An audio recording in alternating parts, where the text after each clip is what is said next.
All right. Hello, everyone. Hey, Yes, yes. we're live. Welcome. Surprise, spur of the moment, kind of. Well, it was planned between us two, but I wasn't exactly 100% sure if it was going to happen, so I didn't really advertise it. But it's going to be up on my YouTube channel, so anybody can see it at any time. But welcome, Steve Cardenas, back to the apartment. All right. He came back so we can kind of have a sit-down chat, which the Chiefs were playing last time, so we respectfully bowed down to the power of the pigskin.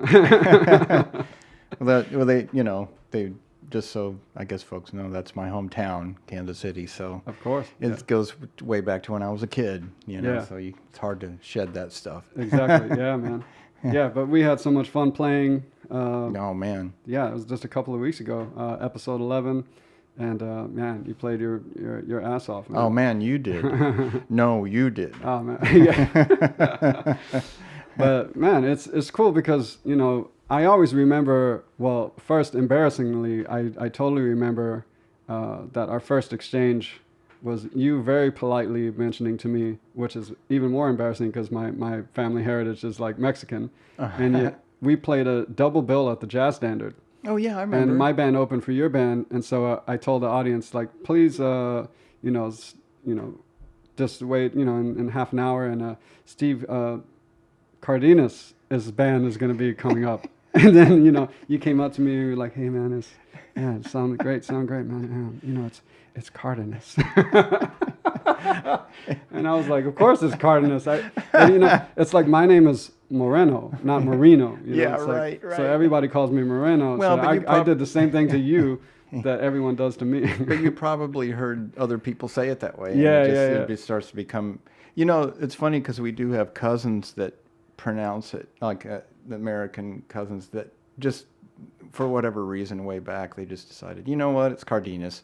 Yeah. Because we're done fighting it. Cardenas.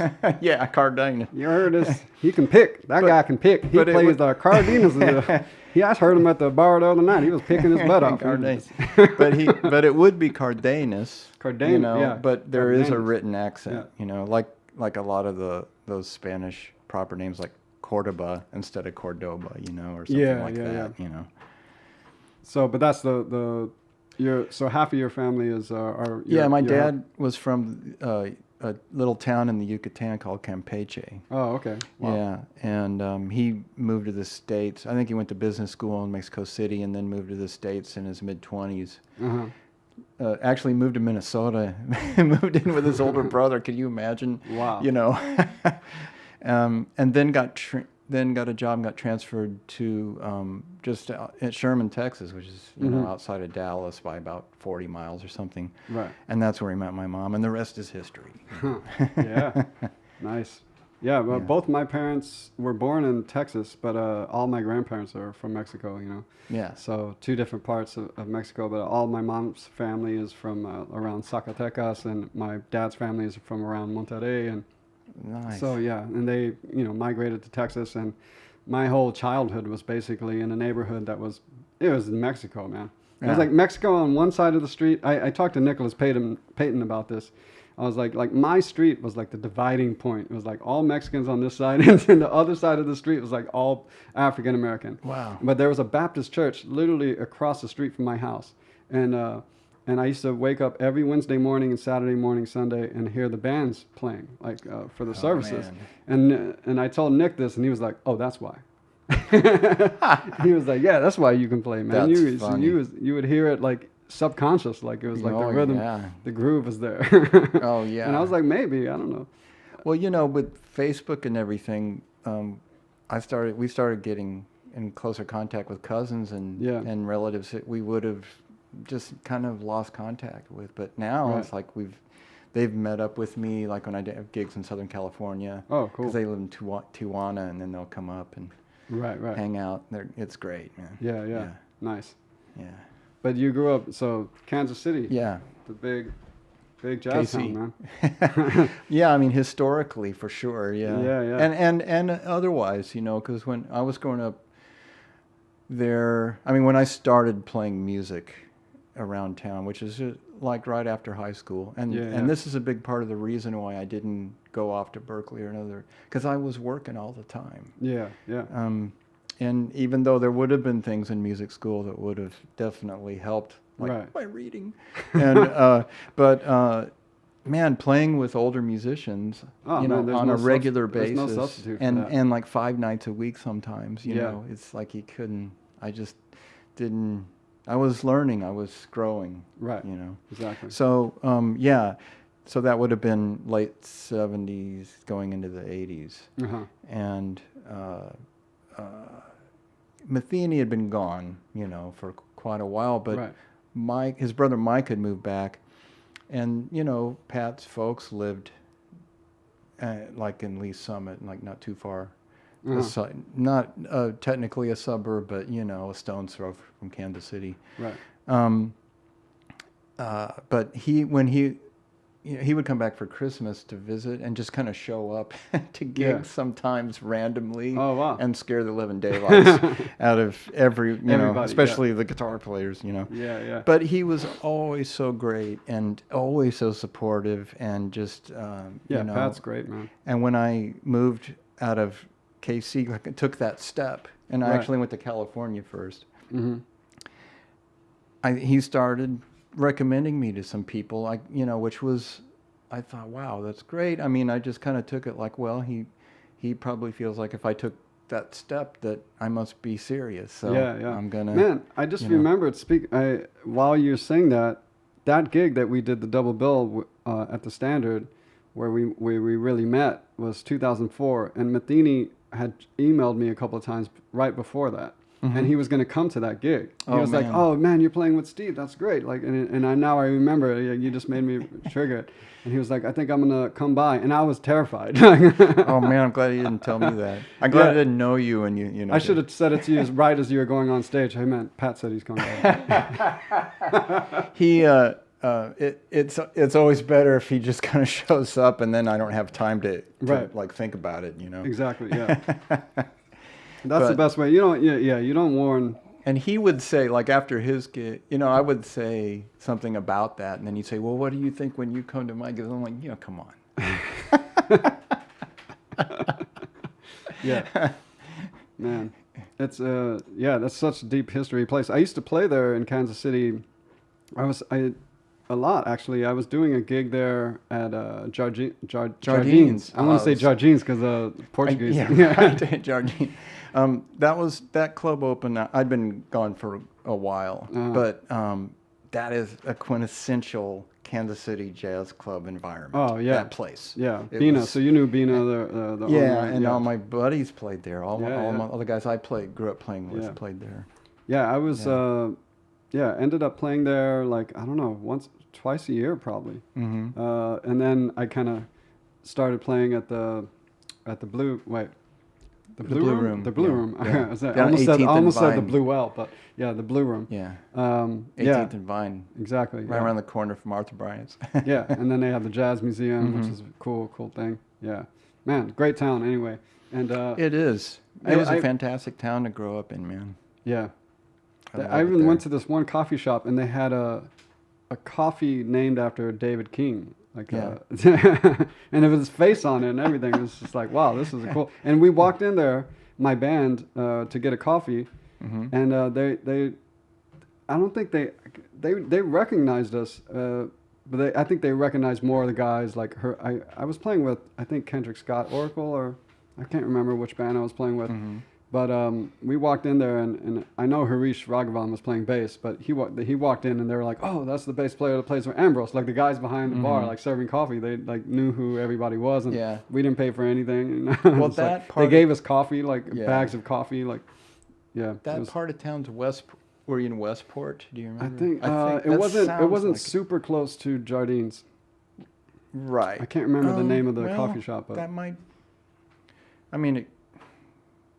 Trying to think that Westport is kind of close to Jardines, but it would be about a 15-minute walk, you know. Yeah, maybe like a 15-minute walk, or like a 8-minute drive or something like that. Westport was in its heyday, it really had a lot of clubs and I remember sort of the art community. It was a corner coffee shop across the street from an old style movie theater. Oh yeah. Yeah. So that's all I remember. Is like, you know, about that. I Great haven't records. Used to have great record stores around there. Oh God. Man, yeah, and great barbecue, man. Well, you come from land of barbecue too. Oh yeah, so. there's some good barbecue. I mean, I can't really say which one I prefer, but it's you know, it's a different bag, and it's like just little twists on the sauce and like you know. But you know, I'll take any one. I'll take a Texas barbecue or Kansas City barbecue, North Carolina, whatever.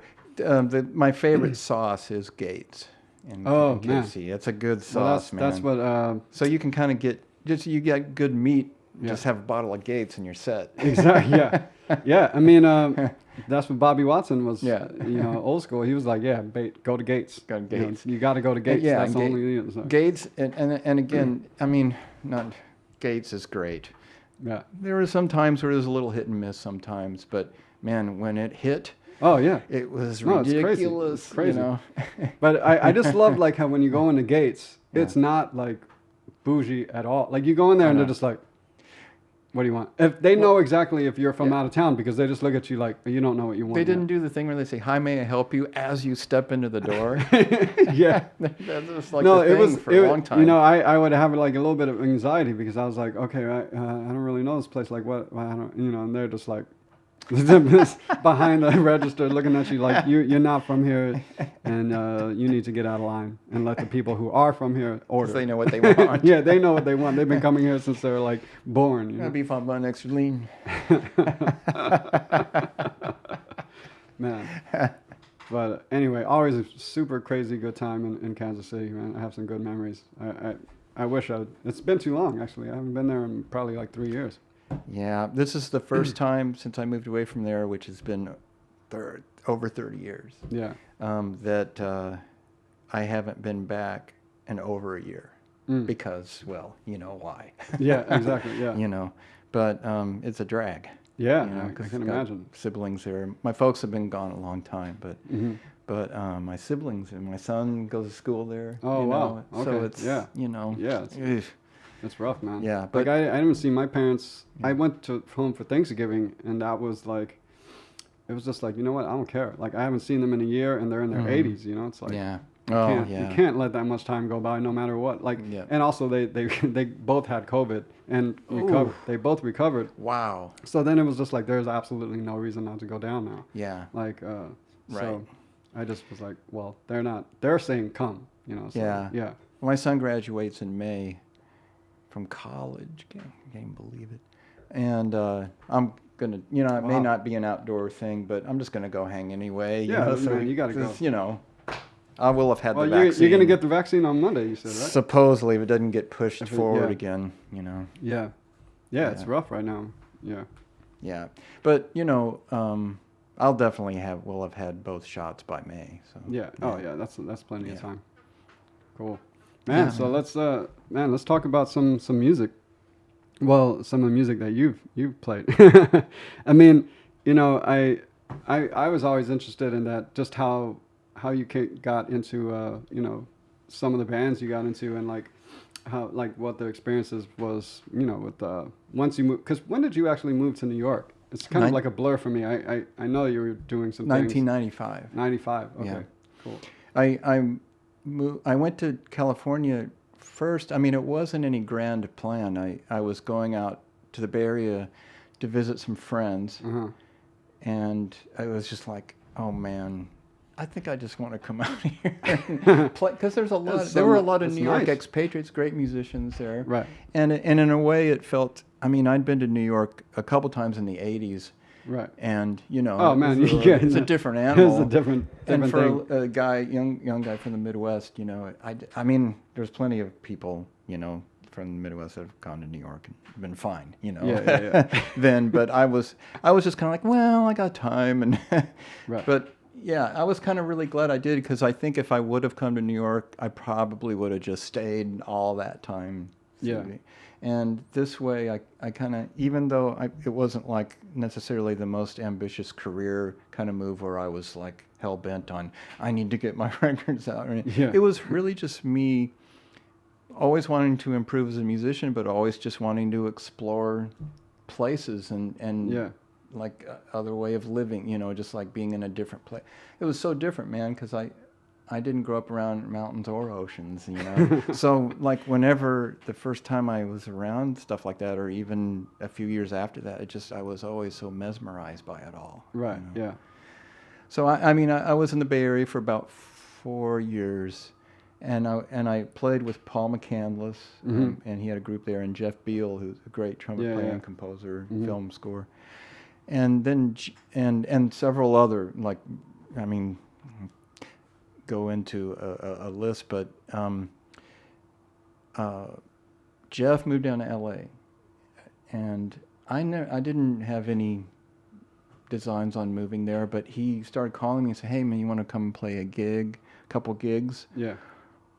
Okay, you know, and I did, and then, you know, Patitucci was on the gig, and oh wow, cool. and Dave Weckl and John Beasley and Dave Carpenter sometimes. Yeah. You know, and I was kind of like, wow, this is fun. So I mean, it was the kind of thing where I felt like, wow, it's always great to play with Jeff. I've always loved his writing and his playing. And in a way, I was just kind of getting introduced into a scene that I wasn't even trying to. Yeah. And at that point, I was ready for a change even. Like, oh, okay, I'll go do that.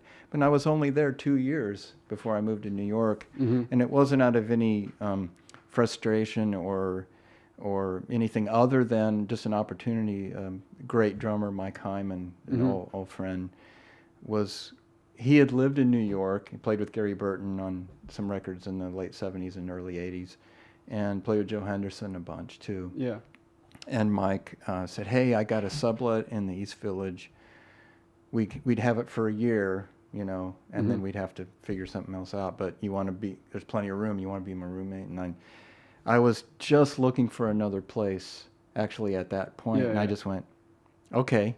It's like, what am I doing? You know. But I'd had a little bit of teaching, and I had some gigs with some really good musicians that I was playing, and I kind of felt like I could go do that for 6 months, and if I didn't feel like it was working out, I could go back to LA and kind of pick up where I left off, you know. Yeah. So, but then you end up staying. Like I ended up like most people. It's almost 26 years later, man. Yeah. Jeez. It's like you know, I remember when, you know, even someone who didn't plan, but like Norah Jones, I always think of, and I tell some people about it. It's like when I met her, I was in high school and we knew each other, like we're the same age, graduated at the same time and stuff. And she came to New York she was like, "Oh, I'm just coming for the summer." She's still here. Yeah, that was like 1998 or 9. You know? There's a whole story behind that where, I mean, this game we could go crazy with this stuff. Yeah. Mark Johnson had put out a record it's around 97. Yeah. With Metheny and Frizzell and Joey Barron on drums. And it was, you know, mostly Mark's tunes, and then like a tune by each one of them. Yeah. But but he wanted to put together a band, and I can't remember who. Well, I think it was Metheny that gave him my names, and so I went over to his apartment and we played. And I had just done a tour my first tour with Paul. That was fall of '97. Yeah. Paul's band. So Mark was like, "Well, I need another guitar player and I need a drummer." You know, and I said, and he goes, "You know, I've had Ben Mondred in my other group, and he's great." He goes, but this is kind of an Americana vibe, and I don't necessarily think that's Ben's thing. And right. I was okay, you know, I mean, I think he'd work anyway, but yeah. But so I just said, well, I just started playing with this guy, Kurt Rosenwinkel, in Paul's band. I think he would be great, you know. Oh. So, and I said, then Kenny Wallison, who was an old buddy, you know, that I played with in the Bay Area when I lived there. So yeah. So Kenny had lived in Brooklyn at that time, and we got together, all four of us, and just kind of read, Mark had all those charts. So in all, we did like about 4 gigs. We did a couple of nights at Birdland, and, but 2 of the gigs, or one of the other gigs we did, was a gig in Denton, Texas. And it was in the April of '98, and So, and we were just going to do a workshop at the school, and then do, like the next day, play for an arts festival. And there was a chance for Mark, because his mom lived there, and, you know, he went to school there. So we get to the hotel, and I had told, by the way, I was a roommate of Richard Julian, who owns Lunatico, great singer-songwriter. And Jesse Harris was really good friends, and I had done some playing with Jesse. And so I told those guys, you know, because they're also really close with Kurt and Kenny. So I said, hey, we're going to be, because they were doing a cross-country drive, and they were going to be in New Orleans, or coming, they were doing kind of the southern route, I-40. And I said, we're going to be there. Man, we'll make a point. Can we stay in your rooms? Yeah, you know. So they showed up. I mean, we were going to the workshop just a couple hours after we got there. They sent a student over to pick us up, and this gigantic big blue Cadillac pulled up, but it looked like it didn't have a driver. And then this girl gets out, and it was Norah. You know, she was hilarious. She was a student, you know, and you know, she goes, I'm here to pick you guys up and take you to the workshop. Okay, great. So we get in the car, go over, and then Richard and Jesse, this is before cell phones, definitely way before smartphones. Right. Maybe not before cell, but smartphones for sure. And somehow, I don't know how, somehow they met up. They figured out where we were and came to the workshop. And then after the workshop, Norah says, hey, it was a beautiful spring day, and she said, you guys, you want to walk around town if you don't want to go right back to the hotel? Okay. So walked around, went to thrift stores, had an amazing Mexican lunch, you know. And then later that night, Richard said, hey, why don't, you know, he and Jesse in particular are really getting to know Norah because they were connecting as singers and, you know, vocalists, singer-songwriters and stuff. Even though Norah at that point, which you probably know, was really more of a jazz, I mean, she knew some country and stuff, but she was more of a standard singer at that point. I mean, maybe, I played her first gig in New York at this little tiny cafe on McDougal and Bleecker, and we just played tunes. Like, you know. So that night, Richard and Jesse invited her over, and we all went out. There's a golf course next to the hotel, and we threw down a blanket, and those guys were just kind of passing acoustic guitar, and then Norah sang a tune, and we all just kind of went, oh wow, okay, it's crazy. That sounds really good. The funny thing is, I knew Norah because we met you know, she was in the high school for performing arts in Dallas, and I was in the one in Houston, and so we met at this IHAE. You remember those conventions? Oh yeah, like education conventions. So we met there, and we all hung out like people from her high school and my high school. I had never heard her sing until I was living in New York, and a buddy of mine that I went to high school with went to Denton, went to North Texas, and was playing with her. And he was like, hey man, I've been playing with that girl, Norah Jones. Do you remember her? I was like, oh yeah. He's like, you should check her. She sounds really good. And he played it. It sounds like Norah now. It's like she sounded like that since she's 15 years old. It's crazy. Well, agreed, because so Richard and Jesse they were like, man, you got to come to New York and hang. And she was like, oh, I got an aunt that lives there, so I'll come visit sometime. Exactly. And she lived on Jones Street, which is I funny. know. So, but the band, we were actually, Mark had booked us to go back on a Sunday, and we had Saturday night off because the flights were like $600 cheaper, you know. So Norah she had a little solo gig in a restaurant on an upright that was stuck in the corner, and they literally mic'd her through those speakers in the ceiling. Oh yeah. She still sounded really good. Great. We were Kenny and Kurt and I were sitting there and just kind of going, damn, you know. Wow, that's crazy, man. You know, and it was pretty great. So that was, and then she came to New York, and it was really kind of, I think Jesse, they started getting together, and I think he felt like, man, I think she was singing some of my tunes great, and she was into it. And the next thing you know, it happened. It happened so fast. Yeah. It was kind of mind blowing, actually. I was hanging out with her one day, and she was like, I'm meeting with Bruce Lundvall tomorrow morning. Yeah. And I was like, wait, didn't she just get here like last week? I did some gigs with her at Maycor when she and Lee, you know, we got together as a couple and also musically, you know. And they were fun, you know, but they were talking to Blue Note, but Blue Note was a little kind of like, well, we'll see. They were a little kind of moving slow, right? And I don't know, you know, they finally did. They were broadsided. Everybody was broadsided, I think, because I remember Richard coming out one morning, you know, and he goes, Steve, Norah's becoming a star. Like, really?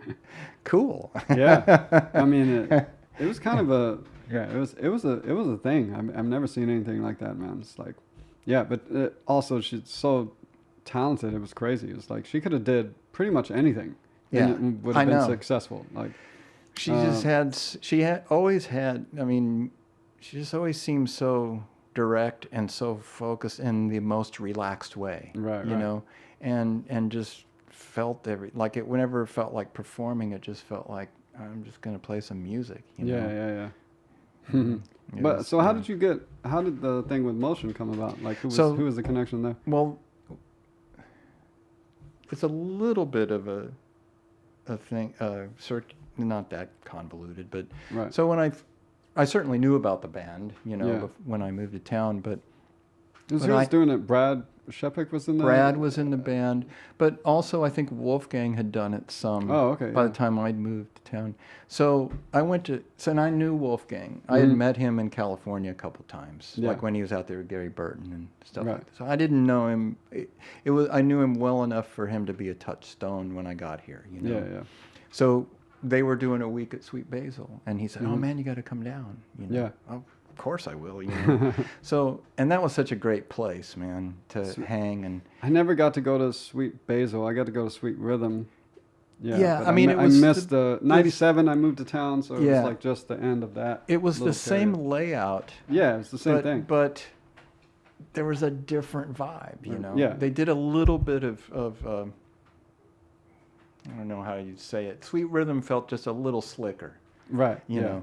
And Sweet Basil felt really inviting and kind of rustic in a way. Yeah, you know? But so that when Wolfgang invited me to that was Kurt and Wolfgang, Potter and Cheek, and Jerome on bass. Oh, okay. Jerome was always the bass player whenever they played in New York. Right. And Swallow would do it on the road. You know. Okay. At that time, and in Europe. So I'm listening to the band. I'm like, damn, these guys. You know, I knew they would sound great, but they sound great. And so on the break, Wolfgang came over and said, "Hey, man, let me introduce you to Paul." I'm like, okay, you know. And, you know, Paul, he was in a little booth over by the stage, and some of the band was hanging out with him. Yeah. And Wolfgang introduced me, and then Wolfgang very generously said, "Oh, hey, Paul, this is Steve, guitar player. Man, if you ever need a sub for me, man, this guy," you know. And Paul was like, "Oh, okay, man, you know, okay." and I was like, "Oh, jeez, oh, thanks, you know, Wolf." So, but that was that, and then I started playing with Madeline Peru. So yeah, fast forward about a year and a half. Well, actually, just maybe a year. And I was playing with Madeline Peru, just started in the fall of '96. And I was out there playing in California, doing some gigs with her, and my answer machine had a message from Paul Motian to do a one-off at the Knitting Factory. You know, just like, and I think neither guitar players can make it. It was going to be me and Jerome Harris on guitars, maybe no bass or whatever, you know. But, and I was like, damn. and I kind of, you know, you always feel like, oh, there goes my shot. Yeah, of course. You know? So then I'm playing with Madeline all through '97. It was really, that's probably one of the things that kept me in New York, because it was I was getting work and doing stuff, because I played with Once Blue, also Jesse's band with Rebecca Martin, after Kurt stopped playing with them. And but that wasn't an ongoing thing, and then that group even kind of split up. Yeah. But Madeline was really kind of coming on that was her kind of her emergence, Yeah, first. And but we were, so it was in the summer of '97. I was in Norway, and there was I told my roommate at the time, because I was living on the Upper West Side for that year, and I said, look, because he had fielded a couple of calls and he didn't know, like when he didn't. Oh shit. I said, look, if anybody calls gigs, just say, hey, he's on the road, and I'll have him, or just say, don't say I'm on the road, and just like write me and say, Right. So anyway. Well, at least he didn't take your gigs. I had a roommate that did that. No, he was a percussionist. I'm not going to name names, but I led a couple of months with a guitar player, and I was just downtown. I wasn't even out of town. He was like, yeah, so-and-so called, and you weren't here, so I'm doing a gig. And they needed someone. Yeah. So? No, the gig was like next week. It was like a week later. No. And That's bad. I still remember being at home while he left to do my gig. Oh man! Yeah, you should have gone and sat in the front row. Yeah, I should have, man. Like vibed. It was like, how jive are you, bro? So out. But anyway, I'll try to wrap this up. I'm drawing this out too long. But so there was I was in Norway, and there was a message at the front desk when I went on a walk with Don Falzone. Actually, was playing bass band with Madeline at the time, and there was a message that Paul Motian called. Oh wow. What? So I was like, so I waited till after we played the gig because I knew it would still be kind of early evening here. Yeah. And I called, and he's like, yeah, man, I wanted to see if you could do a tour. Oh, nice. Oh, when is it, October? And I hadn't really heard from Madeline's manager like what was happening in the fall, but I was like, yeah, I can do it. I was at that point, I just was like, that's why I went to New York, was to play with me. I mean, I loved playing with Madeline, but I wasn't going to pass up an opportunity. Yeah, exactly. To play with Paul. So, so I did. And then I said, how'd you get my info? He said, oh, your roommate gave me your number. I said, well, that's good. And he says, oh yeah, Pat Metheny had mentioned you to me. So wow. I was like, damn, I owe this guy, Yeah. That's great. So man. that was so that's how that happened. That's great. And then that first tour, they were 3-week tours usually. Mm-hmm. But that particular band really only did like a 3-week tour once a year, and a week at Sweet Basil, or eventually the Vanguard. I've heard like stories about Paul Motian, like on the road, like how he would basically not really pack anything, like, or he would just kind of wear festival shirts or whatever gigs that you guys were doing or something like. I don't know if that was an over exaggeration or. I think over the years he whittled it down. Yeah. Because I could tell you what phase he was at when I joined. So he had like a duffel bag. Yeah. But it was pretty good size, you know. But he didn't. No let's say suitcase. He wasn't packing like 3 weeks worth of clothes. He was maybe like a week's worth at the most, and then just washing stuff or whatever. Yeah. And then he had his ride cymbal, which he said that was the cymbal he used with Bill Evans. The Avitas that had a cut. I guess it had a crack in it, so he had a little cutout in it. Oh, okay. And of course, he would take that on the plane, probably, for sure. He would, and until it started becoming too much of a hassle. Yeah. Because it started getting a thing, and this is even before 9/11, where security, they would just, he just got tired of having to answer questions. And, and Bill who? Yeah, I know. The saxophone player? No. Yeah, I know. The country singer. But the restaurant? No. But he, then he just, it was just the duffel bag and a stick bag, and that was it. Yeah. But he could make it work. Yeah. You know who was the king of that? Whose band I also played in was Joey Barron's Killer Joey. Exactly. I heard that was about that. Brad and Chepik and I were in that group with Tony Shear. Mm-hmm. And although Adam Levy was the first, he was actually in originally for the first 9 months. I've been meaning to reach out to Adam. Mm-hmm. He's been a supporter of the stream, so I need to write him and he's super he's cool an dude. old friend and great player.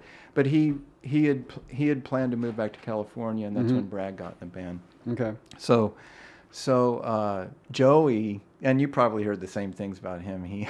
He would literally like bring just like a couple of, you know, quick drying outfits. Yeah.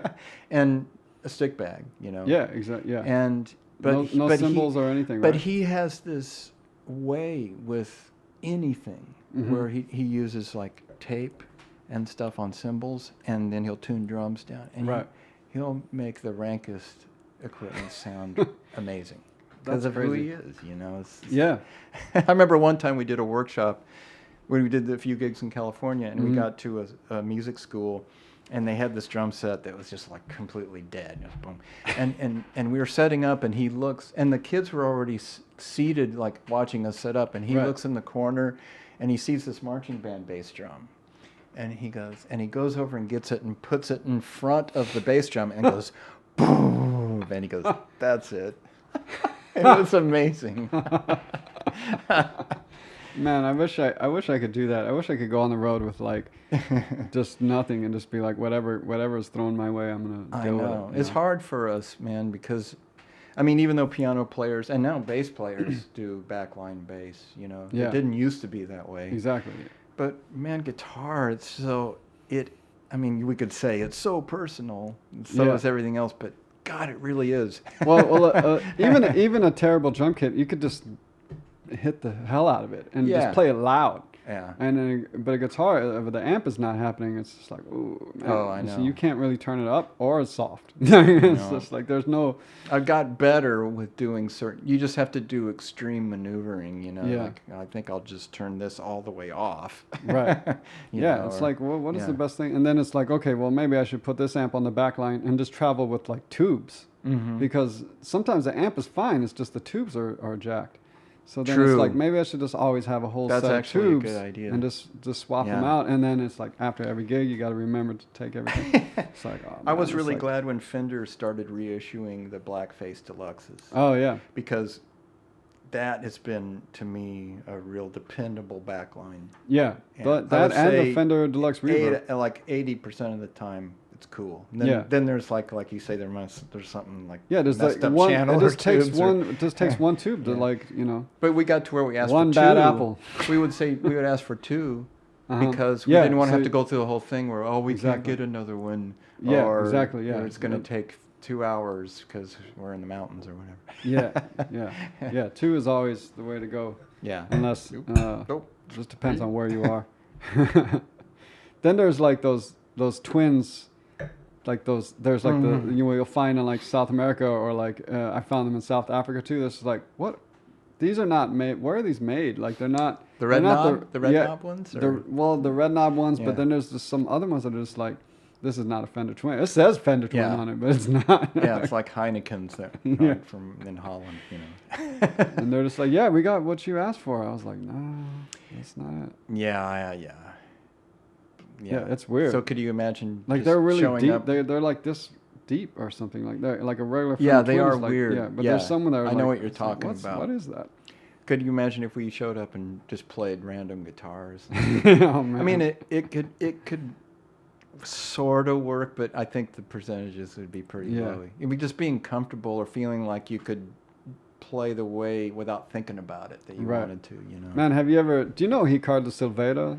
Oh man, he's a good friend. Yeah. Did he ever? I'm sure hi, he sent Ricardo, you. just in case. Yeah, he might be watching. But did he ever send you that video of Metheny sitting in on his gig and he used his Strat with all his rig and everything? No, I haven't seen that. He just and it also Santana played. It was like Santana was in the audience and Metheny. That was that place Jazzmania. That was like the famous great. I went there once before it closed. In Rio? Yeah. Yeah. It was. I didn't get to go. It was. Oh, actually, no. I know what you're talking about. Heyday. That was that place? There was also Mistura Fina, but Jazzmania was the place that, like, you know, that's where. But it was there, and so Ricardo's playing, and he asked Metheny if you wanted to play, and Metheny was like, no, you know, I'm good, you know, I don't have my stuff, you know. But then Santana got up and played. He played Ricardo's rig. And played his rig and just played a solo, and then Metheny was like, got up after Carlos Santana went up, So it's on YouTube, man. Oh, no kidding. And wow, he picks up Ricardo Strat. And I mean, if Ricardo had told me this, I would probably been like, sure. I mean, I'm sure you remember him sounding like Metheny. You know, it's like a compliment. It sounds like Metheny group. He just like picks up the Strat and he starts playing, and it's just like it's killing. I know. And it sounds like every. Well, like, that's the thing. He did that in Kansas City once. I mean, this wasn't as extreme as that, but there was this fantastic hang called Milton's. That was they started for a long time. I mean, way back in like decades before. They used to have live music, but then they moved to a different location. It just became a listening bar. But it was the classic, like no windows, smoky, dark, just black vinyl, and this bar. But they had an album collection that was like about twice the length of 2 rows, you know, and they would play the most amazing records, and they would stay open until 3. And so they started having duos and trios and stuff about 2 years or 3 years before I moved away, and I would play guitar duets with one of my mentors, Rod Fleeman, amazing guitarist, and Danny Embry's another one of the great. If we're going to get into talking about great Kansas City guitar players, but anyway, Pat showed. It was like a Christmas Eve, and I just went down to hang with friends, and then Pat shows up. Yeah, and I was sitting in, of course, and I'm like, damn, you know. And I'm on Gary Nelson, this great guitar player there. He had like it wasn't an L5. I think it wasn't a super. But it was a box, man. It was a big box. Yeah. And you know, 175s kind of lean a little more toward, because they have humbuckers and they lean a little more. But these kind of guitar, they do feel distinctly different and everything. So I ended up playing on a tune or two, and then everybody was like, "Come on, Pat," you know, and he was like, "Okay," you know, and he got up there and played like Solar and Stella or something. And, oh wow! And same thing. He just it was like, it sounds like he's playing on his guitar. It's crazy, man. Yeah, it was great. Well, you know, yeah, that's. So it's just funny. It's like well, of course. I mean, Ricardo's setup was a nice setup, but it still was like totally not that, you know, not that sound. Ricardo's just great, man. Super cool dude. I remember meeting him my first trip to Rio, and then he came up and introduced himself, and you know he was kind of like told me who I didn't know who he was at the time, and you know, but he mentioned who he had played with. You know, he played with Elise and Milton. I was just like, okay, so I know you're back. Yeah, like you know, I was just getting into Brazilian music at the time. I didn't even speak a word of Portuguese at the time. This was 2008, and or 2009, sorry.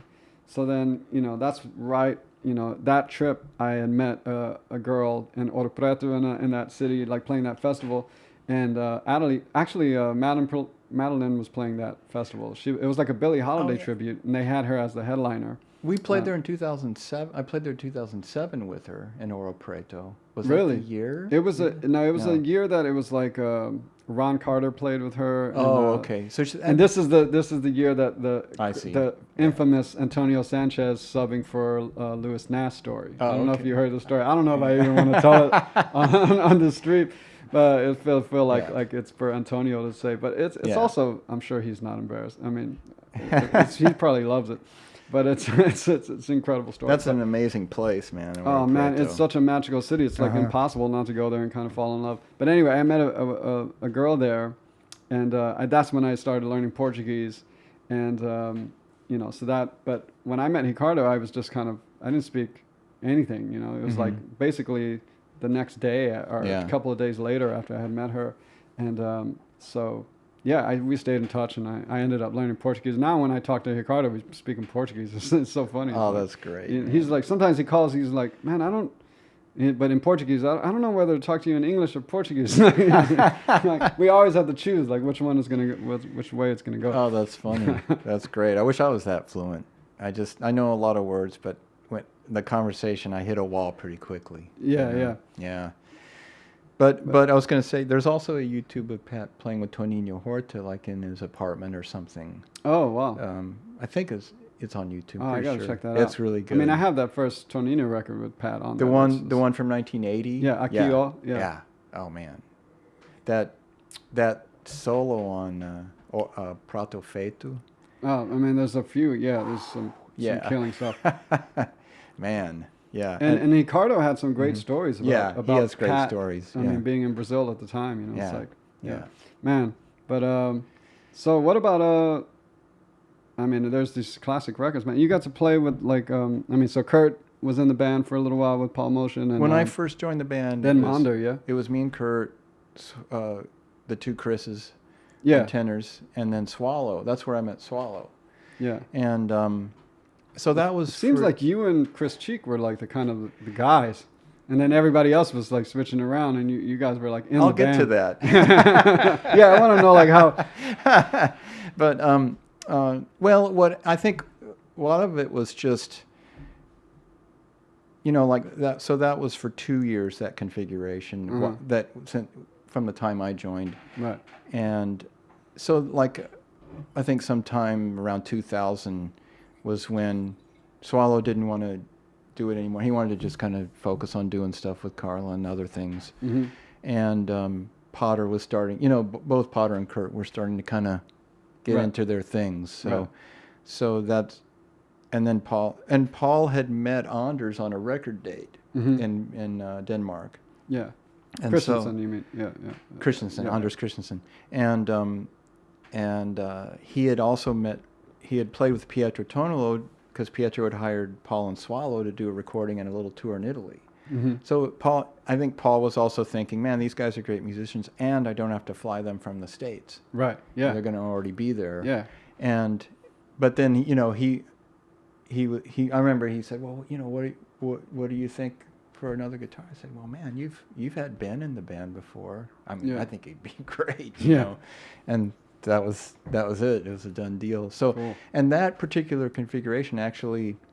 Well, so that was the Europe, when we did Europe tours, really cool that stuff was the on that band. record. We've done 2 records with that same band. Europe and the other one was Holiday for Strings. Yeah.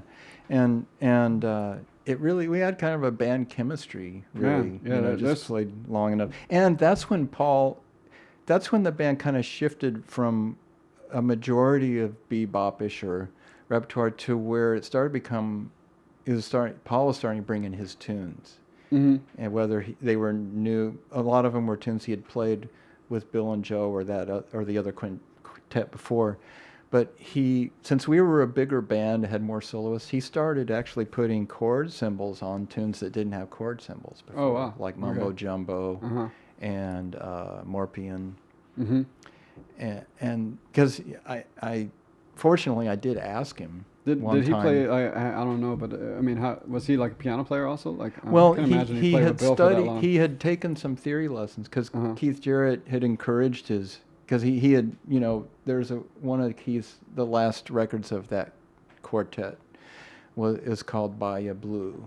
Bahia. Wait a minute, is it Bahia Blue? That's Paul's tune. I think the album's named after that. Okay. And a lot of there's a lot of Paul's tunes on that record, and there's a Charlie tune and a Dewey tune. You know, it's like. So Keith was very encouraging of Paul. Like, you should, man, do your own. And Paul had already done a couple of records for him, early '70s. Sam Brown is on the first 2. You know, he was the guitar player with. He's on Treasure Island and Expectations. Oh, wow. Those Keith records. Wow, I don't really know him. He's important in the lineage because he's also on the first Liberation Music Orchestra record. But he died in the mid to late 70s. Oh, he passed, and but he played a telly. Okay. He's like the only electric guitar player. Keith. He was way ahead of his time. Man. He's like 40 years ahead of his time. And Swallow always told me, you know, because I ended up playing with Swallow and his quintet later on, with Cheek and I did. Yeah. And Swallow, because we have, you know, those conversations on the road, and I would ask him about Sam Brown, and he'd say, yeah, Sam. He goes, Sam always played.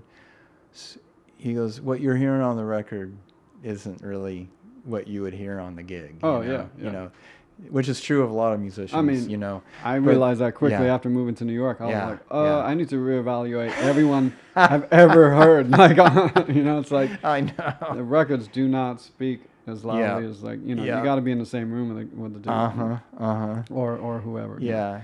But anyway, where was I with all that before I completely tangented? Well, talking about Ben, you know, Ben, yeah. So the different guitar players, Paul's bringing his tunes, and we start. You know, I think his tunes help us loosen up the other stuff in a way. Even whether we were playing Monk, everything just started to feel a little looser and all part of the same repertoire somehow, you know, and then that I wasn't sure. I didn't. That's so there was the Monk record has Kurt on it, right?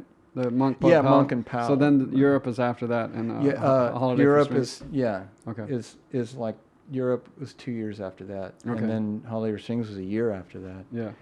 Yeah, and then Garden of Eden was like 3 years later because there was just a kind of a Paul wasn't sure if Winter wanted to do something, and then Manfred was starting to woo him back to. He had done a few other things, so that's how that happened. Yeah. And Ben couldn't do the second day of recording, and that's how Jakob ended up on the session. And then Paul said, "Hey, why don't we have 3 guitars on the first day?" Okay, Leonard Skinner, you know. Yeah.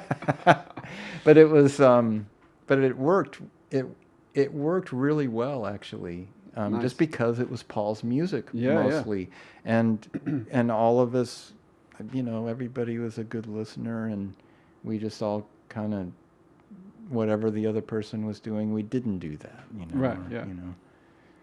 So. Cool. Yeah. And then so when was there a point where that band just stopped? Did he disband the band, or was it like a thing where people were just getting busy and like doing other things? What happened? No, actually, the band just kind of kept evolving, and it turned into a different thing. You know, he couldn't even. You know, Jakob had done. You know, some tours that Ben couldn't make, a couple tours, and then had come to New York and played on some gigs. So there's always been kind of a floating membership in the band. Yeah. And the way it sort of worked was that whoever did the gig last was basically in the band. So that's why Cheek and I, we talked about it. We were like, if we can't miss or we're out of the band. You're out of the band. So like if we had any conflicts, like, well, I can do this, but can I miss the first, you know? Yeah. We did everything possible to not miss. Because, you know, it's not like the band played very often, but it was just so fun, you know. Yeah, there's some things that you gotta make sure you're on. But and Paul, you know, felt bad because he couldn't afford to fly Jakob from Denmark, even though Jakob would have just come on his own. Paul didn't want him, put that on him. I'm sure there was a Paul Motian scholarship in Denmark. Yeah, right. Oh yeah, you get the Paul Motian scholarship. It's $80,000 this year. but he also had done a gig with Matt Maneri, the violist, and he loved it. And he said, "What do you think about that? Instead of 3 guitars, how about I bring in?" I said, "That's cool." And we did. I think we did a Burnland gig with that configuration, and then we started doing gigs at the Vanguard. Yeah. And I think we did a week at the Vanguard with 3 guitars. That might have been the first time we did it. And then maybe a year later or so, he had Matt Maneri in the band and Jacob sax. Oh, wow. On piano. Oh, cool. You know, I love Jacob, but when Paul said that, I said, okay. I said, that's cool. I said, let's see how it works, because that's a lot of sound. That's a lot of sound. Yeah. But it ended, you know, Jacob's an incredible musician, and it was as if there was more air in a certain sort of way, because it was a different sonic property, you know. Yeah. So, and then when you have that many people, there's going to be a lot more laying out between different people just naturally. Yeah. And so what would happen is if somebody took a solo, there would be these little trios that would happen. Yeah. Like it might just be Paul and Jacob and Jerome. Right. And then all of a sudden, boom, comes over here, and it's just me and Ben for a second or whatever. Right. And so it became like a little orchestra. Yeah. And I'm really sad that group didn't get recorded. Man, because we were together for 5 years. It's just that configuration. Jacob Sachs is still someone I've never met. And it's funny because he's one of the first people that I ever heard about before moving to New York. Because he won this, I forgot what they called it, Young Arts or something like this. So there was a guitar player from my high school that won that. And they all went all the kids who won it. It was like a small group, and they played in Miami somewhere for this big event, and they got this award. But Jacob was the piano player in that group, and so when that guy came back, he was like, man, it's like, you gotta hear this guy Jacob Sachs. You know, he's like the fattest cat ever. And he was just raving about how much he loved Jacob Sachs. And then, you know, and I moved to New York. I've been here for like 23 years, man. It's one of those things. I've never done a gig really with Jim met him. Black. Yeah. You know, it's like so funny. Yeah. What? How did that happen? Yeah. You know, but he's one of my. I mean, I have a lot of favorite musicians, but Jacob's one of my favorite musicians and people. Yeah. He's just amazing. But man, he's got a solo record that he did. That's just incredible. Just came out recently. That's cool. Beautiful. Man, I gotta check it out. But he was perfect for that group. Yeah. And you know, between Matt and then it was, I would say at that point we were like 80% Paul's music. Mm-hmm. Yeah. You know, with a monk tune here and maybe a standard there. Yeah. You know. Yeah. Wow. Man, that's awesome. And how did you get the gig with Charlie Haden? That was that came about because you know Larry Kuntz in LA. Yeah. Great guitar player, and then I got to know Larry those 2 years that I was there, and we played a couple of times together. Actually, he's incredible, man. Yeah, man, another person. I still haven't met Larry. Yeah. Oh man, if I would, if it ever comes about, you could have him for one of these. Oh man, that would be awesome. It would be amazing. But is he in New York or L.A.? Okay, that's what I thought. So he asked me. This was 2003, before, you know, the fall before. He said, I'm going to go on sabbatical. He teaches at Cal Arts. Yeah. And he said, man, I'm just on a whim just seeing if you want to sub for me. I mean, you'd have to come out here and stay for 4 months. And, right. And I said, you mean in the winter? I don't know, Larry. Yeah. But I had a friend that lived pretty close to the school, you know, like within a 15-minute drive. Yeah. And I rented a room from him. He had a house, and so it worked out, and I did it. And then midway through the semester, I get this random call, and a voicemail, and it's Charlie Haden. Oh, wow. Hi, Steve, this is Charlie Haden. I wanted to see if you could play with me for a little short concert, just like about a half hour. We just play duo, just for like administrators. Call me back. Like, what? Duo? Yeah. That was the first call? That's crazy. I never, I'm kind of surprised I never asked him how. Yeah. It was, I mean, he must have talked to Paul, and Paul probably said, hey, man, one of my guys is out there, you know. Yeah. And that's the only thing I can figure, because those guys always go on a recommendation from somebody they trust, you know. Yeah, of course. You know, so I did it. I actually ended up playing on a nylon string. My friend Jim Hirschman, who's an old buddy and a great guitar player, had stored this nylon string, and I kind of thought, I'm going to bring this with my electric. Yeah. Just, in case Charlie, And, of course, as I got to know Charlie, I should have known he would, oh, yeah, man, play acoustic. Okay. Meanwhile, he was going to an amp. Yeah. Nice. Even though duo, but man, we ran through a couple. We just played, like Body and Soul and Blue and Green and When Will the Blues. I remember it was amazing. But of course, beforehand in your mind, you're thinking, oh man, how am I going to get through this? Without completely blowing it. But in reality, the moment you hit note one, it just feels so great. You just relax. And then it's just, you feel like everything's just fine. There's some times where it's like that, where I remember being crazy nervous in some situations. Like one of them was that there's a video of it actually. But I did like a tribute to Pat Metheny, and Metheny was in the audience. Right.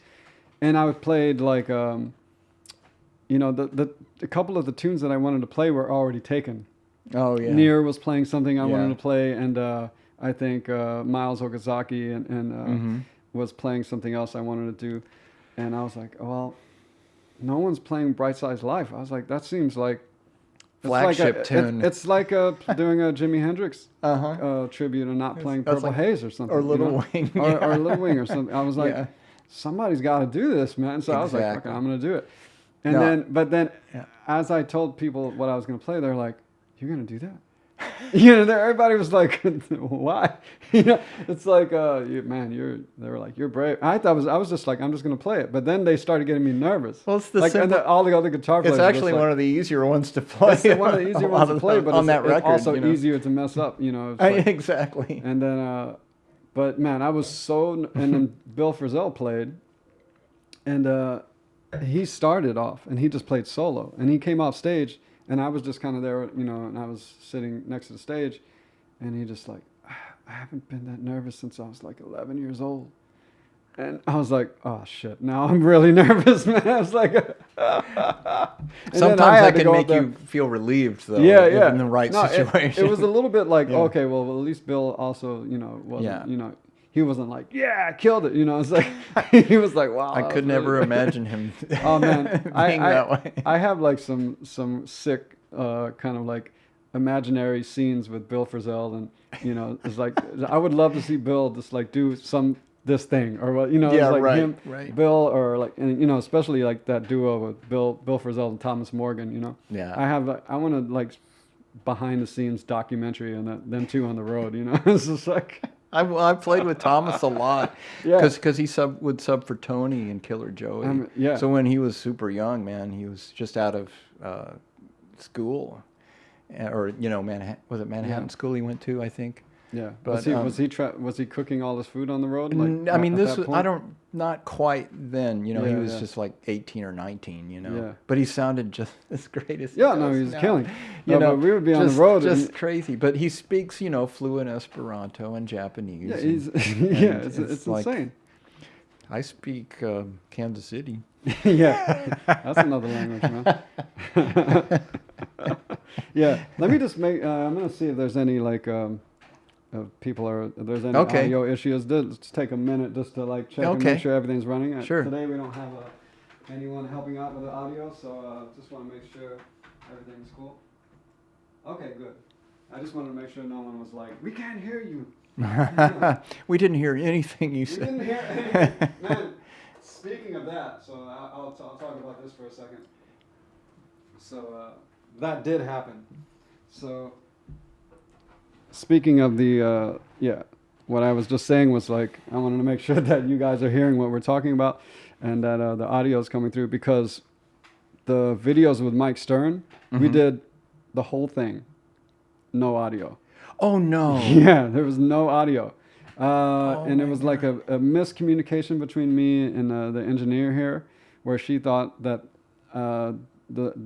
the audio was routed a certain way, and I thought she knew that I had done it another way. We did the whole fucking thing, man. Oh, God. And then, you know, Mike, it's like Mike Stern's in the house. Like we got, and then I was just like, I looked at Mike, I was like, dude, I'm so sorry, but would you be down to do this again? He was like, yeah, no problem, man. We just did the whole fucking set again. So him. Yeah. He was like, no problem. Yeah. I even have a record, like when the audio came back on, there's like a recording. He was just like, no problem, man. He was like, well, you want to do it again? We'll play all the same stuff, man. I was like, that's great. But luckily we pre-recorded it. I mean, that was, you know, so that was his thing. He was like, can we pre-record it? I was like, sure. So we pre-recorded it, and of course that was the one, the one that was supposed to be like, let's do it, you know, everything set up perfect, and you know, and that was the one that was messed up. So I like have nightmares about like, you know, having somebody here, having the whole conversation, then afterwards we're like, oh, that was awesome, and then we're like, yeah, there's no audio. Oh man. Yeah, but man, I'm gonna open up some red. Is this too off the charts for you?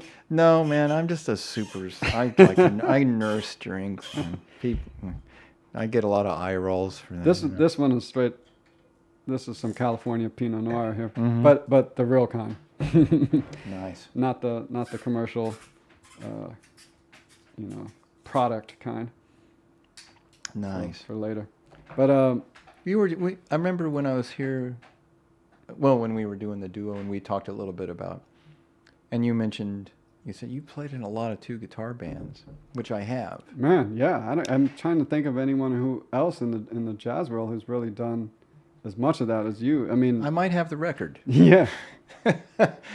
I mean, I did a lot of attempts. Actually, there was a couple of things you mentioned that reminded me of when I was playing with Liz Wright, and she always had two guitars. So Marvin Sewell was doing. Oh yeah. Oh man, he's great. There was a few guys that went through that band, and so yeah, it was a different thing, man. Yeah. And at the same time, the same thing is like I was playing with Liz when I got the call to play with Joshua Redman, and it was kind of like, shit, what do I do? I worked so hard to get this gig with Liz, and it's kind of musically exactly what I wanted to be doing. I was kind of sick of playing kind of like jazz gigs where, it's people in the audience just like, okay, and then, I played a few gigs with Liz and people would be like crying in the front row. You just play a chord and she would open her mouth and sing one word and people are just bawling in the front row. I was like, this is why people play music. So I didn't want to leave that band, but at the same time I was like, I love Josh. Yeah. And I love that band and Jeff Ballard.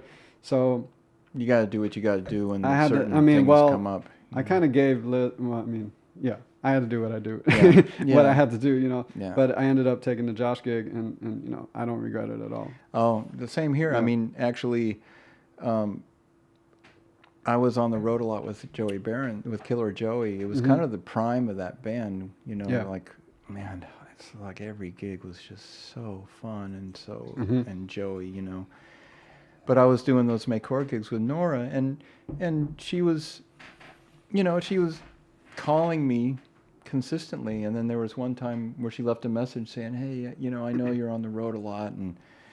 And she said, I was going to see if you could do this thing, but I can't remember exactly, which something to the effect.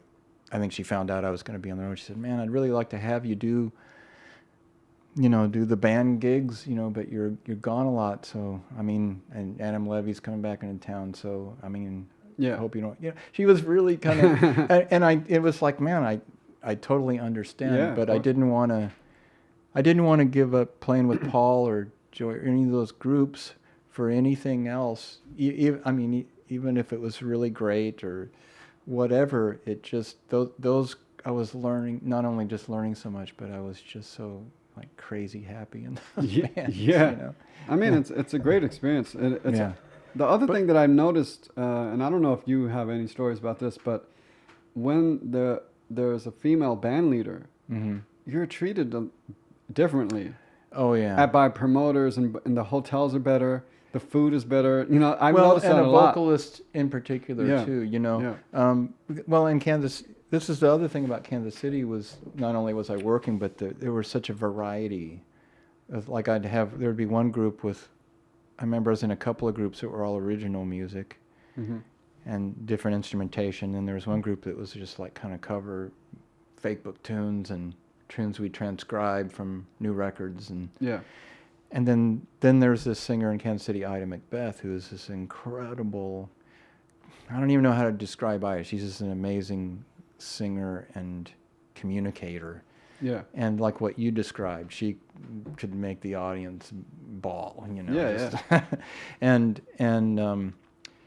we would do Aretha, Gladys Knight, Coco Taylor, Upswing, Down Home Blue, something like, I remember we did I Will Survive, what I mean? Yeah. So it's just like this whole range, and it was great. It was really good for me because even though I'd had some, you grow up playing in rock bands and stuff, but I'd become kind of a jazz guy, but that kind of brought me back more to that thing, and I got a little more, like I got a better distortion thing going on. And, some of that stuff. Right. And I got to kind of revisit some blues roots and things, So, there's no replacing that sort of thing. I mean, I could have played that gig for another 2 years, man, or more, I just sonic. I was playing a lot of acoustic guitar too, which was totally a different vibe of trying to get a sound on stage with acoustic guitars, like a whole nother world. And but I got to do some electric stuff, so I always had two guitars and great songs, and it was just about like let's just make the song sound good. There wasn't this thing of like it has to be dramatically different every night, It's like, improvise your solo, but other than that, when we are in this section, like this has to exactly. Liz would and there's some there's a kind of I mean, there's an element to that that's really, I don't know what, satisfying in a way, because you're working on sound, you're working on vibe and dynamic, like in these really subtle ways, you know. Yeah, exactly. Norah's gig was like, you know, it's like that, but and I would have loved to continue playing with her, but it's just a situation where you just have to make choices, you know. Yeah, you can't do everything. Yeah. But at least you can do everything a little bit. Thankfully, is in a position to have to make choices, you know, instead of that's like... that's the thing that's messed up, is when you see some guys that have been playing a gig for like 20 years or 15 years, and then the band leader dies, and they're just like, they're totally out of work, you know? Yeah. Or, you know, something like that, or they get fired, and then they're just like, shit, what do I do now? Like, I'm totally, you know. But, you know, the two guitar thing, just quickly, I mean, I didn't really, I'd play guitar duos in Kansas City, but not two guitar bands. Really, the first one I did was when I was in the Bay Area with this other guitar player, Randy Vincent. Mm-hmm. He teaches at Sonoma State. He's amazing. Oh, okay. He was Julian Lodge's kind of first jazz guitar teacher, I think. Wow. Randy's incredible. And we had a group with Bill Douglas, great upright bass player, and Robert Kaufman, fantastic drummer, where we played all monk. That's where I was going to ask you. I mean, even though I had KC friends that really introduced me to the more obscure monk repertoire, that's where I actually started to learn. That band was really started to learn those tunes. Yeah. And Randy and I were transcribed. We just got into this groove where it's like, God, we have this many tunes. Let's see if we can transcribe all of them. You know? Yeah. Because we were getting together once a week at Robert's place, and basically just it was almost like doing a master's degree, you know, and then we would play at the Old Yoshi's, which was more like a sushi restaurant. The one in Oakland, you mean? Yeah, but not the one that has the tall stage. This is a more of a low ceiling room, and it felt more like a Japanese restaurant, actually. What is it? What is the name of that neighborhood now? It's like Jackson or Jack London Square. Jack London Square. But this was in the Old Yoshi's was on the border between Berklee and Oakland. Yeah, Berkland. Berkland. I've never said that, and I never will again. But that was a cool place, man. That's where the room sounded so good in that place. And we did we didn't play there all the time, but we did like about 4 or 5 gigs there over the course of 2 years. Yeah. And that's where I played 2 guitars with Randy. We were pretty different players. Mm-hmm. But we never really talked about who, you know, with Monk, it's kind of like get what you can. Yeah. Like you do that, I'll do this, guitar, and maybe, you know. But, and then same thing with the other groups. There really was never a discussion like you should, I mean, there might be every rare thing where it's like, oh, maybe you should play that part or whatever. Right. But most of the time it was like, here's the chart. You know, sometimes we could play chords together if it felt texturally right, if it wasn't a swinging tune, you know. Yeah, of course. Yeah. You know, but mostly it's just about listening and just, you know, somebody else soloing, other person comps. But like I said, in Paul's groups, especially when we were playing his music, it was not only easier, but in a way more fun, because it became like an orchestra. It's like, you know how orchestral Ben can be. Yeah.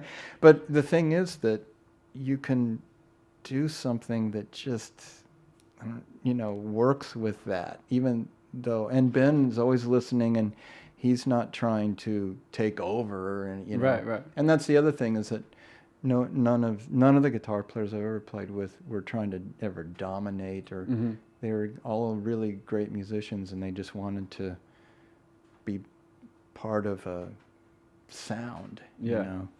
Yeah, I mean, there's some really cool moments, man. Especially like there's some stuff on that Europe record where it's just like, sometimes I thought it was one guitar and it's like 2 guitars. You know, it's like Ben and I got into.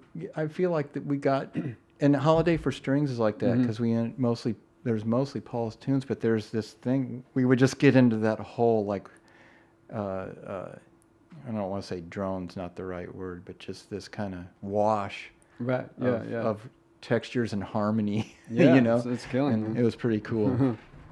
He's gonna do one of these next month. Oh man. Yeah. So you'll have that's gonna be fun, and we've definitely never really even hung before. Like I've talked to Ben like maybe like a handful of times like since I've been in New York, you know.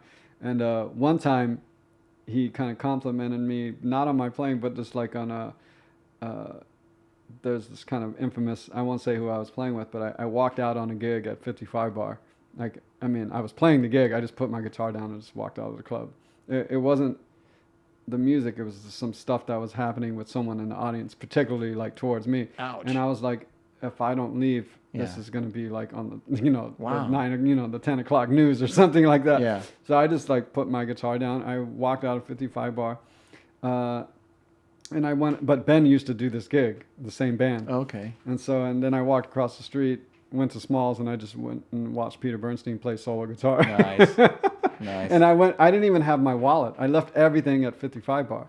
Wow. Which I learned later is like probably the worst place you could ever leave anything. I've had a few things stolen from 55 Bar, but luckily no one took my wallet that day.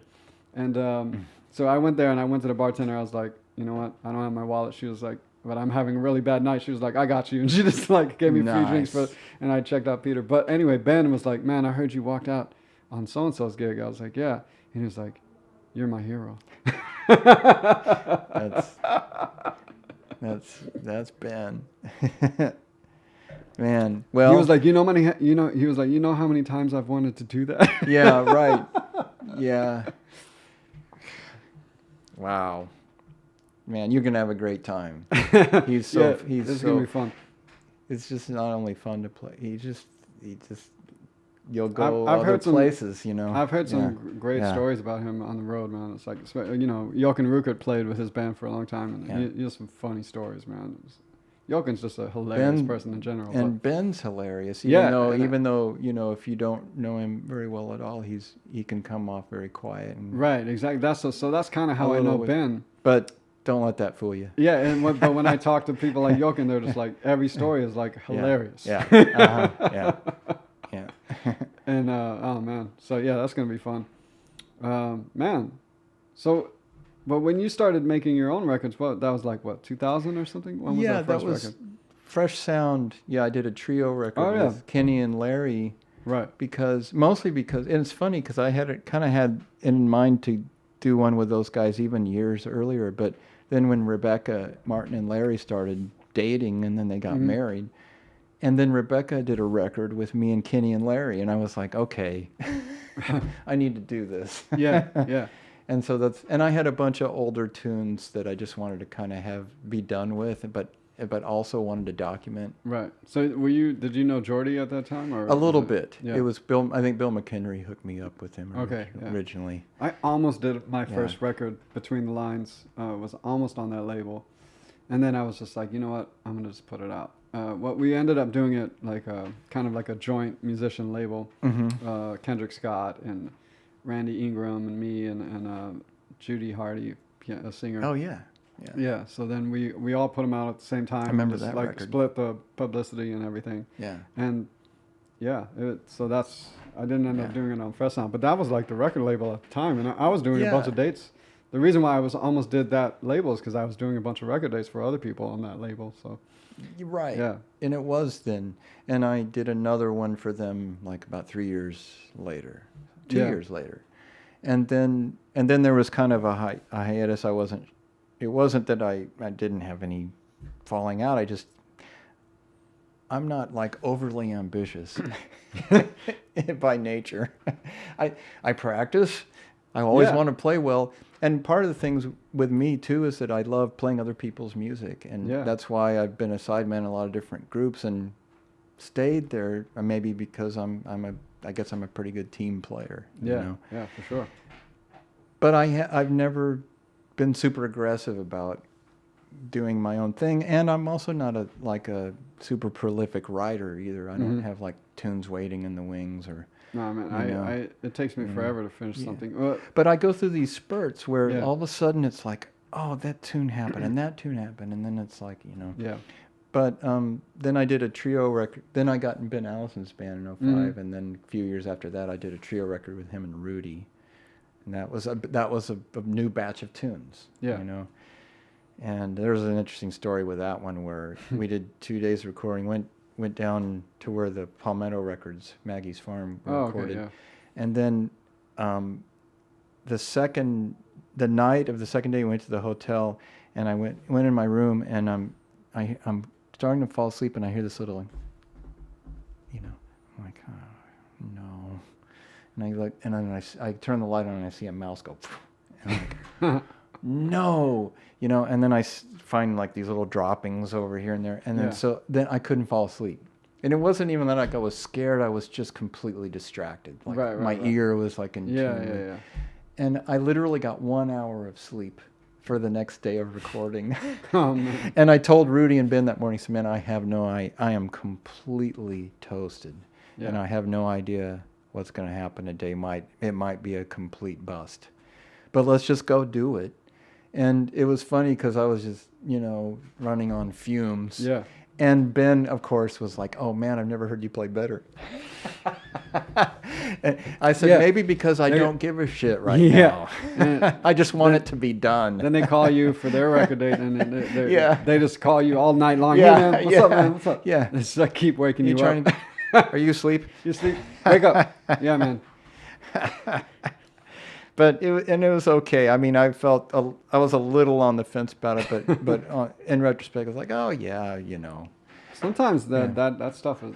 I know. I mean, I've had these days where I'm gonna go out for a walk, and I'm gonna go to this place and have this amazing like lunch and have amazing coffee, and then I'm gonna work out, and then I'm gonna like practice, and then I'm gonna go to the gig, and it's gonna be amazing. And you do all that, you go to the gig, and it's fucking terrible. Yeah, right. and then there's days where days that are chaos. Yeah, it's a chaos, worst day ever, and you go to the gig, and you're like, this is gonna be a nightmare. Let me just get through it and go back to the hotel and sleep. True. And then the gig is killing. It's so true. Actually, the Paul record Europe, I had a horrible cold. I just gotten this cold that, like, we would do a take, and then if I knew we were gonna take a break and listen, I just go lie down. Yeah. and I was just like, I just want this. And what happened though was that my give a shit level, like my kind of self-examination part of me, that the over like guitar player, like self-critical thing, just kind of went by the wayside, and I just wanted it to be done. But consequently, I played more just out of just like unconsciously, and maybe the way I would on a live gig, because you know, and I remember listening back going, oh, I kind of like that. For a change. So embarrassingly, sometimes I've done record dates with people that I didn't really know at all, you know, this like call you, ask you to do a record date, and you're just like, whatever, you know, and you show up and you're just like, I don't care about this, you know, whatever. I'm going to do this and get paid and then go home.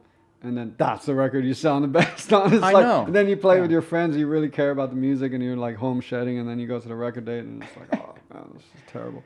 I can remember a couple of, well, actually, Coward, one we did for Nouvelle, where we did like 2 or 3 takes of his tune, Bronze Bronco. Oh, yeah. Funky I tune. played that tune. Yeah. And then I think it was maybe the second take, which ended up being the one, but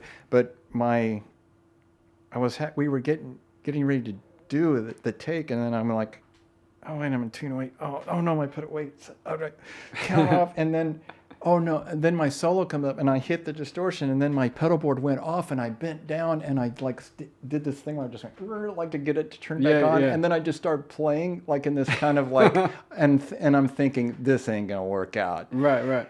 That's the one. Yeah. Because it was just like this thing where you're just coming from this place almost of just like trying to save the day or something. Right, you know? yeah. And it just kind of works somehow. Yeah. The same thing happened on Liberation, I remember, on one of those tunes, and I was like, I can't even believe that even worked. Yeah. Sometimes, man, it's amazing. Like, I don't know. So I try not to stress too much on record dates now. It's like, maybe this is going to be a great record, maybe it's not. Who knows? That's the thing. I remember kind of having those thoughts of like, oh my gosh, I'm going to do a record and it doesn't exist now, and then wait, tomorrow when we play, oh, then it's going to be forever, and oh, what if I hate? Like, oh God, really? You know, how many when it really comes down to it, you know, do you remember anything about all the gigs you stressed out about? I mean, maybe some things, you know, but mostly, especially like if there's a gig where I felt like, man, that was so fun and I had such a good time, and I felt really connected to the music, and somebody says, hey man, I've got a recording of the gig. You know what? I don't want to hear it. I really don't want to hear it, because I want the memory of what it felt like. Right. I don't need to hear this. Yeah. You know, I was there. You were there. Yeah, I definitely have those nights where you listen back and it's just like, oh man, that's not as good as it felt. Yeah. But then thankfully there can be those things where you thought you're kind of like, and then you go, no, that's not too bad. Yeah. That's the thing. We're never our own. Even I was watching Peter do where they played his new record. Mm-hmm. Oh yeah, I saw that was happening. Yeah, and I was listening on that, and then they asked him about, and he went into a long thing about how he can't stand to listen to him. He actually had to leave when they would play some of the tracks. He would just get up and go do something. And I was just sitting there going, you are my hero. Yeah. Because it's like, I feel exactly the same way. Well, I remember having a lesson with Peter once. He had just done that record, not Brain Dance. It's the one that came, Earth Tones. Mm-hmm. He just recorded Earth Tones. And he had a box of it sitting there. Like, he had just gotten the promo copies. And I had a lesson that day. So this must have been like 98 or 99. Could have even been 97. I'm not sure. But I asked him, he was like, oh, and I was like, oh, that's your new record. He was like, yeah, man. He was like, I haven't heard it yet. And I was like, what? He was like, yeah, I felt so good about it after we recorded it that I just I can't listen to it. I don't want to listen to it. I don't ever want to hear it. He was like, it felt good. And I'm good with that. He's like, but if I listen to it, it's going to ruin. You know, he was talking about that. Yeah. You know, it's sort of like, I'm gonna go for an analogy that's probably gonna suck, but I'll try it anyway. It's sort of like, you know how, you know, you get ready to go do something, like when back in the days when we used to go out and do things, and like go to a gig or go have dinner with somebody or whatever, and you get all cleaned up, you take a shower, you're looking in the mirror, you're doing, but you know, that's about enough of looking in the mirror. Right. You don't need to keep looking in the mirror while the other thing's happening. You don't need to come home and say, did I look good for that? Yeah. You know what I mean? It's just kind of, I mean, there is that one side where you do want to do a certain amount of self-examining, you know? Yeah, of course. Like there will be some things I'll say, I do kind of want to hear what I did on this just to, because I'm, you know, but I'm not one of those people that wants to do that all the time, because I want to listen to other people play. Yeah, right. I know what I sound. Exactly. And well, the funny thing is, like, if you're people who are not musicians, they assume that when we are not playing, that we sit around and listen to ourselves. Oh, like, as so many times I've been hanging out with people, and they're just like, so we, you know, they're like, what do you do? What do you like to listen to? Do you just listen to your own music? And I'm like, no, that's honestly the last thing I do. They're like, why? That would be like a river that never went anywhere, you know.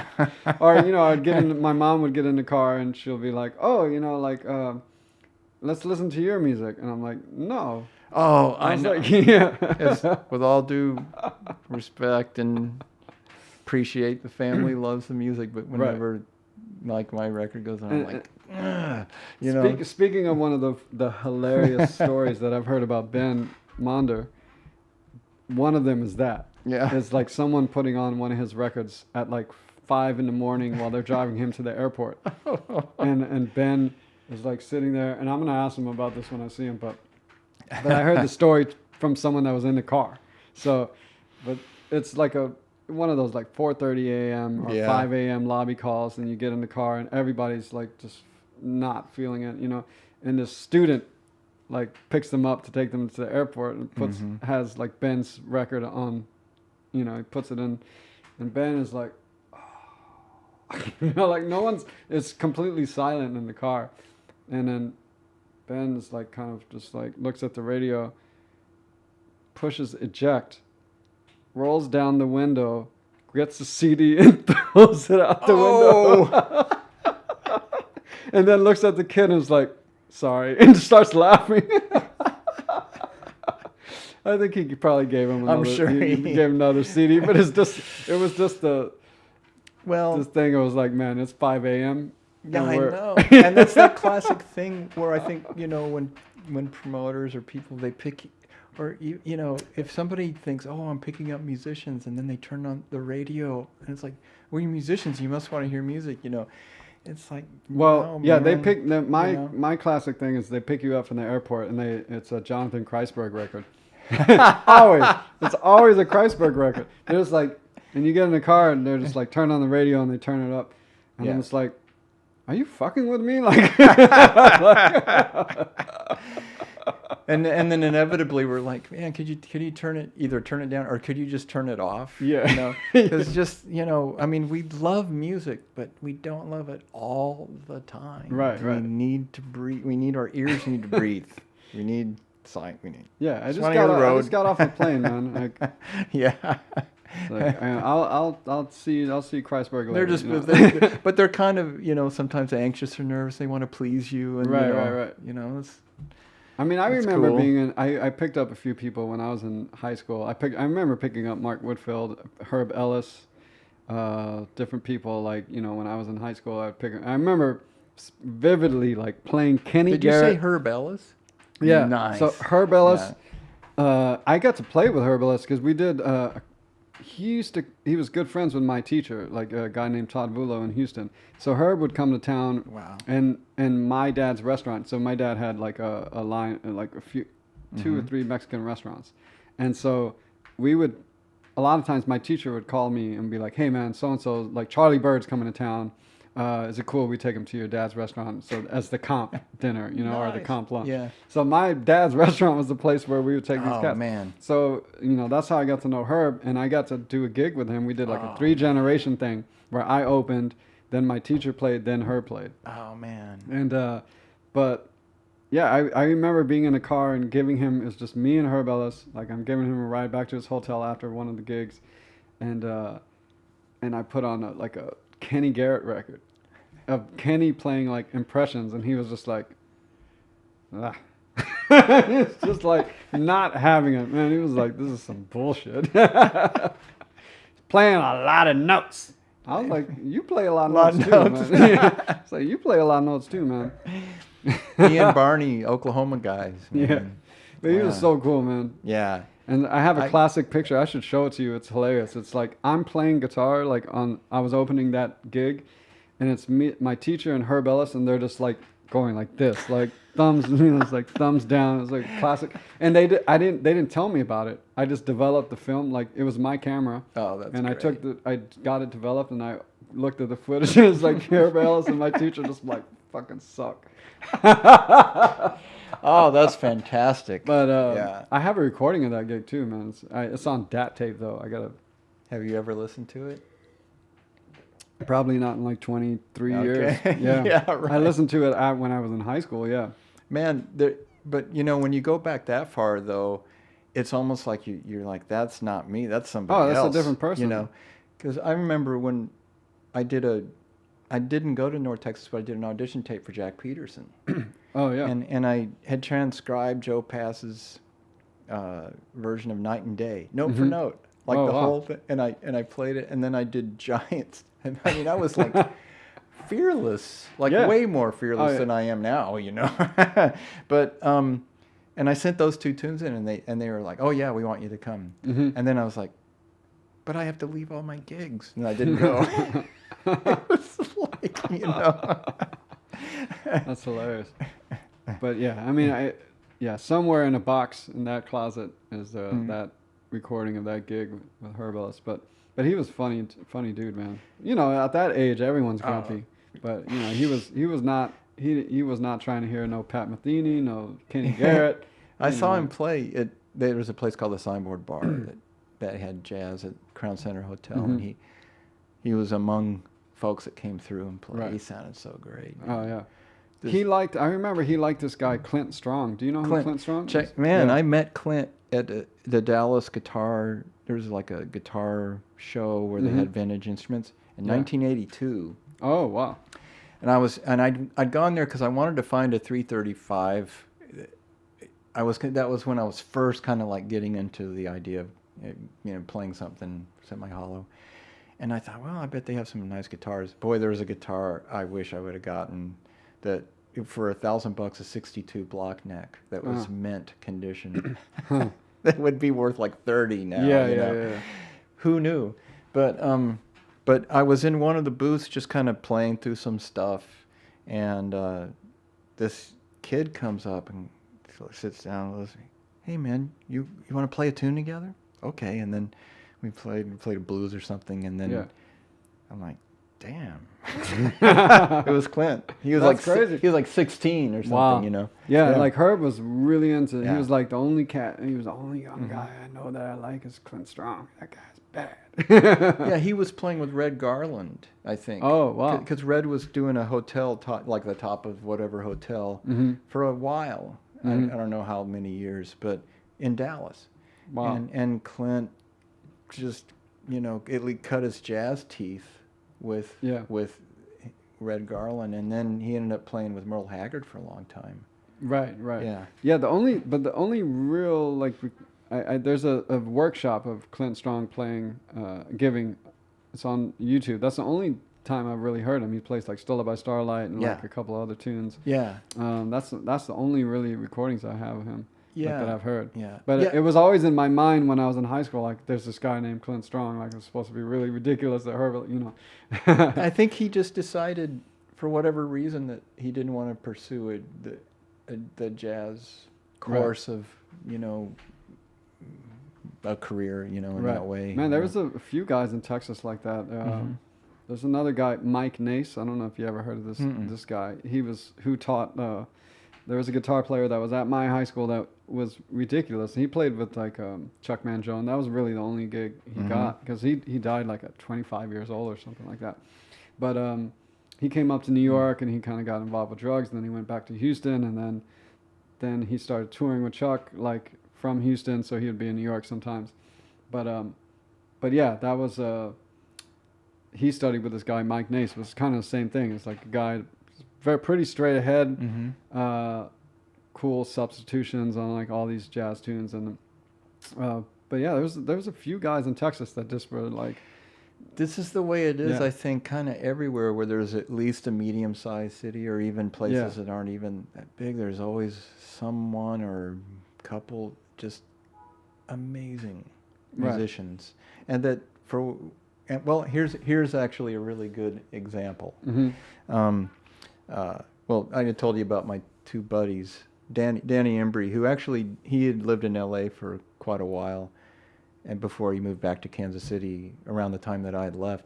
But Danny played with Sergio Mendes for a long time in the '80s. Okay. And Claire Fisher some, and then Rod played in this band called Dry Jack that recorded for the Inner City label, and they put out a couple records. They were really, really cool band. Oh, okay. But anyway, this teacher in Kansas City, his name was John Elliott, and he played piano, but he taught everybody. Like he taught Metheny when Pat was 15 or whatever, just music theory. Yeah.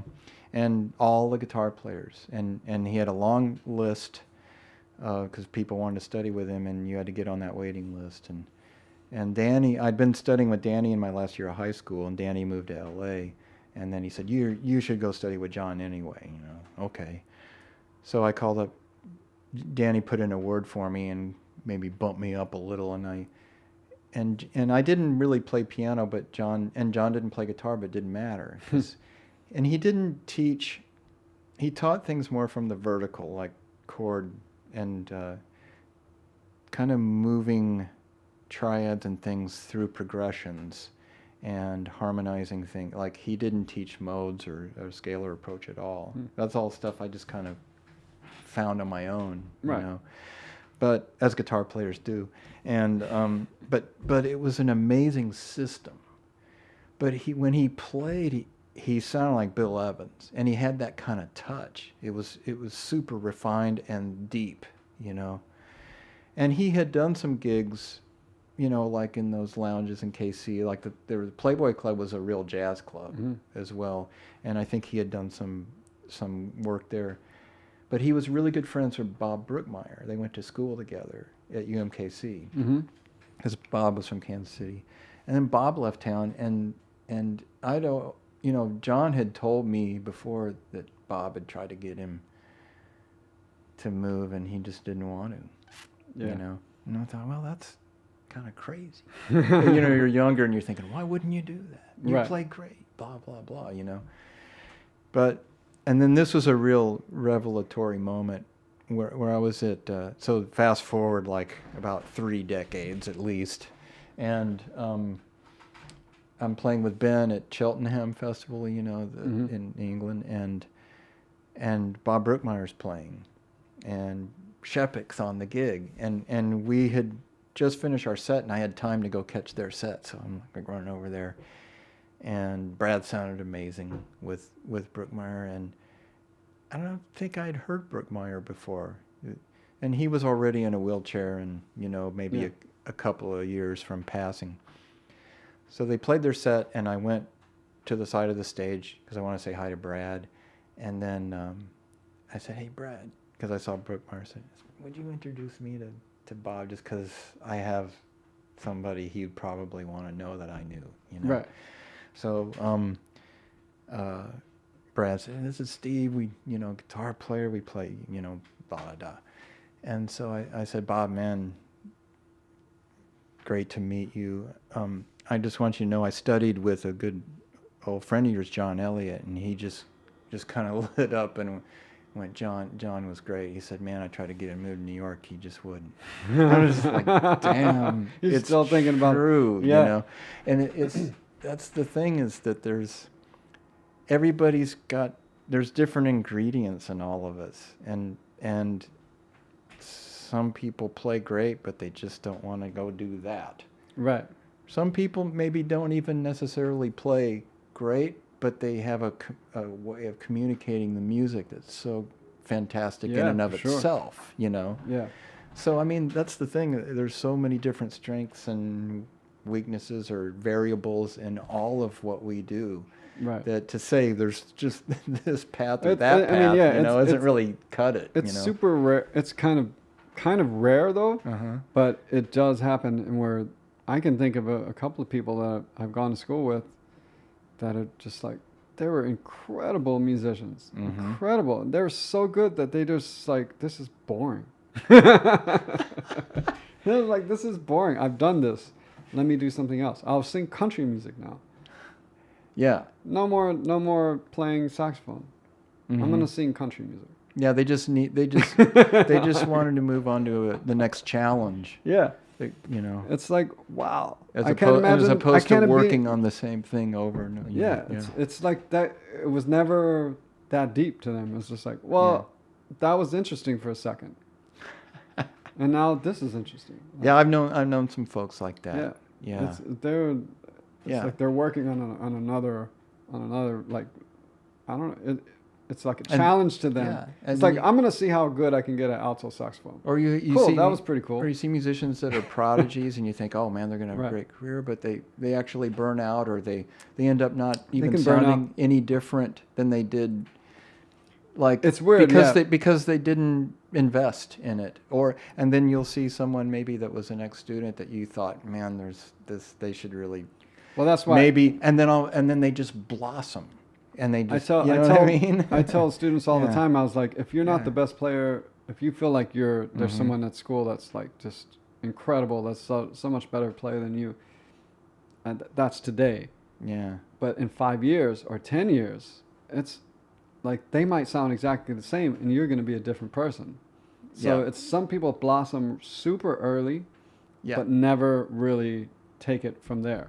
Yeah. And then some people blossom super early and continue to grow. That happens, of course. But like I've seen it like a few times where it's just like, wow, that guy's amazing for 17, and then, but when he's 21, he still sounds the same. And so then the guy that was 17 and struggling is now 21, sounds like himself, and is like now at another level. Yeah. And it took me a long time to want to record my own music because I didn't feel like I just didn't feel like I had enough of my own voice yet, or just like I, for whatever reason, just didn't feel strong about it. Right. And I don't know, part of the thing was I had to push myself to finally do one. And then it's like, now I know what to do next. Exactly, yeah. But the funny thing is, I feel like today, everybody is like, you're like 17, you have an instrument, you make a record. Like, I know. It's just because it's so easy now, it's easy and it's not a big deal. It's not a big deal. Yeah. Well, yeah. Because it was kind of a big.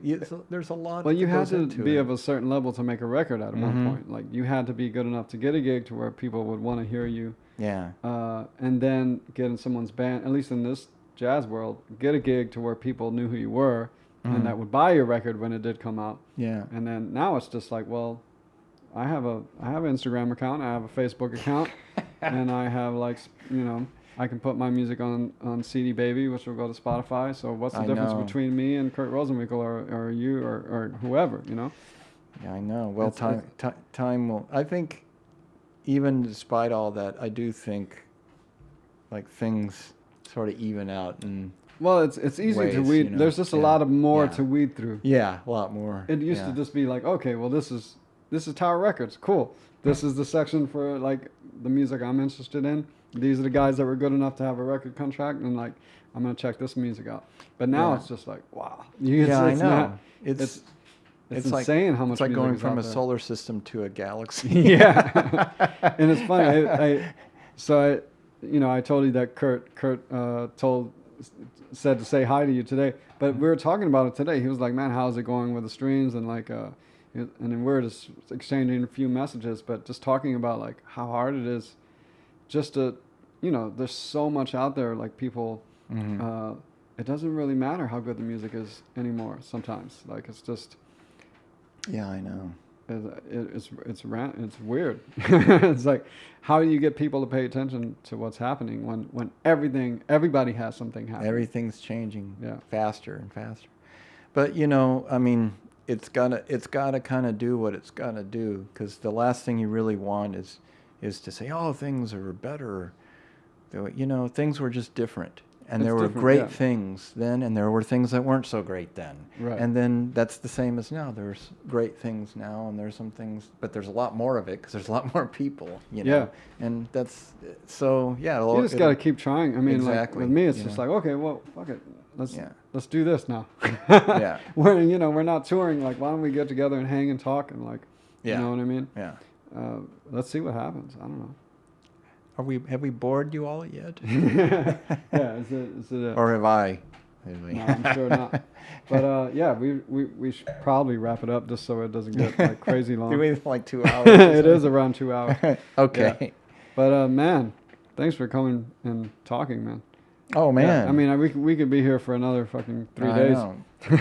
or like Homer's grandpa's like, I remember the time. Yeah. Back in the day. Yeah, man. But yeah, it was anyway. At some point, I'll restream the set we did.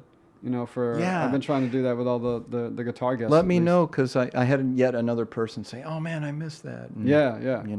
Well, good. Yeah. Make sure they watch. Yeah. I will. Once once you're ready to do that, let me know, because I'll definitely have a handful of people that are ready to check it out. And some people have been contacting me like, "Oh man, you should do this and this and that with all these, different duos." And I was like, "Okay, well." And then you say, "Yeah, well, you should come like run the." Yeah. Well, the people that just tell me who to get on the stream and never send any money, that's another story. But some people have been contributing, and they're like, "Well, what if I produce this thing for you and you release?" People have some ideas, but. I don't know. I'm just doing it and see what happens. And it's like, for me, it's just like... This is a great thing, man. There's a few things like this that are happening. Right. And we did one with Coward over at Soapbox Gallery. Oh, those folks yeah. are great. Yeah, yeah. And then, like I told you, my partner Monica, she's like, "Oh man, your set with Mike was so beautiful." I said, "Did we really sound that good?" She, "No, I was that painting." No, Yeah. she actually liked Nice. the music. Yeah. Yeah, man. Well, you know, it's just like trying. I mean, Yeah. I try to keep it. There's a reason why it sounds the way it sounds too, because it's like just trying to. I try to keep it just like if somebody was just sitting on the couch. Yeah. You know, that's the sound I'm going for, rather than like somebody's with a microphone right up. Well, and it felt that way when we were playing. I just felt Right. like it was just like we're hanging here, you know. It's Yeah, like, man. I actually kind of partly forgot. you forget that there's the cameras on. Yeah. Cool. All right, man. Well, yeah, man. Mike, thank you for including me in this fantastic series. I have to, man. Yeah, it's like can't skip over. I don't take anything for granted. Yeah, for sure. So thanks, everyone. Yeah, tomorrow I'm doing a stream with Adam Rogers. Yeah. We're just going to play a set, and then we're going to sit down and talk like this afterwards, too. And so, but yeah, you can catch us tomorrow night. That's February 7th at 6 p.m. Eastern Standard Time. And also this month is going to be Taylor Eichste on the 15th, which is a Monday. And then who else is coming? Dave Stryker's coming by this month. Oh, nice. Yeah, the 21st. And then Chico Pinheiro, great guitar player from Brazil. So yeah, guitar month, man. There's only one piano player this month. So thanks, guys. I'm gonna All right. go over here. Thanks. I have to turn the stream off myself today.